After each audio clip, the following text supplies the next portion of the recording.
ഞാൻ ഭയങ്കര ഡൗൺ ആയിരിക്കുമ്പോഴാണ് എനിക്കൊരു കോൾ വരുന്നത്. ഹൈദരാബാദിലേക്ക് പോവാണ് വരുന്നെന്ന് വെച്ചിട്ട്. And this is my friend Najiya. അവൾ യൂണിവേഴ്സിറ്റിയിൽ എന്തൊക്കെയോ പേപ്പേഴ്സ് ഒക്കെ റെഡിയാക്കാൻ വേണ്ടി പോവായിരുന്നു. ഒന്നും നോക്കിയില്ല, ഞാനും കൂടെ പോയി. ഫസ്റ്റ് അവൾ ഈ പേപ്പേഴ്സ് ഒക്കെ റെഡിയാക്കുമ്പോൾ ഞാൻ അവിടെ ഇരുന്ന് എന്റെ ഫേവറേറ്റ് പുസ്തകം വായിച്ചു. ബിക്കോസ് അത്രയ്ക്കും പീസ്ഫുൾ ആയിരുന്നു ആ യൂണിവേഴ്സിറ്റി. പിന്നെ നമ്മൾ അന്ന് തന്നെ ഹൈദരാബാദി ബിരിയാണി ട്രൈ ചെയ്തു. It was so tasty. പിന്നെ അവിടെയുള്ള ഓരോ സ്വീറ്റ്സും കഴിച്ചു നോക്കി, എല്ലാം അടിപൊളി.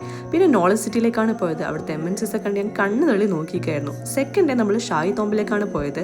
ഭയങ്കര ഹിസ്റ്റോറിക് ആയിട്ടുള്ള പ്ലേസ് ആണിത്. 7 ഷായിസിന്റെ ഖബറാണ് ഇവിടെ വരുന്നത്. എനിക്ക് ഇങ്ങനത്തെ പ്ലേസ് ഒക്കെ ഭയങ്കര ഇഷ്ടമായതുകൊണ്ട് കുറേ നേരം അവിടെ ഇരുന്ന് പുസ്തകമൊക്കെ വായിച്ച് മനസ്സ് ഭയങ്കര ശാന്താക്കാൻ പറ്റിയൊരു സ്ഥലം. ഉച്ചയ്ക്ക് ശേഷം നമ്മൾ ഡ്രസ്സൊക്കെ ചേഞ്ച് ചെയ്തിട്ട് പിന്നെ ചൗമഹലിലേക്ക് പോയി. എസ്തെറ്റിക്കലി ഭയങ്കര ബ്യൂട്ടിഫുൾ ആയിട്ടുള്ള ഒരു പാലസ് ആണ് ഈ ചൗമഹൽ എന്ന് പറയുന്നത്. അവിടുന്ന് കുറേ ഫോട്ടോസും വീഡിയോസ് ഒക്കെ എടുത്തിട്ട് അടുത്ത് തന്നെയുള്ള ചാർമിനാറിൽ പോയി മൾബറി ഷഹദൂദും ബണ്ണൊക്കെ കഴിച്ച് കുറേ ഷോപ്പിങ്ങും കാര്യങ്ങളൊക്കെ ചെയ്തു. നെക്സ്റ്റ് ഡേ നമ്മൾ പോയിട്ടുണ്ടായിരുന്നത് മെയിൻ ആയിട്ടുള്ള എമിനി സ്ട്രീറ്റിലായിരുന്നു. അവിടെ പോയി റൊട്ടിയും ബീഫ് പക്ഷേ ഭയങ്കര ടേസ്റ്റ് ആണ്. ഹൈദരാബാദിലെ ഫുഡ് എന്ന് പറഞ്ഞാൽ അത്രയും ടേസ്റ്റി ആയിട്ടുള്ള ഫുഡാണ്.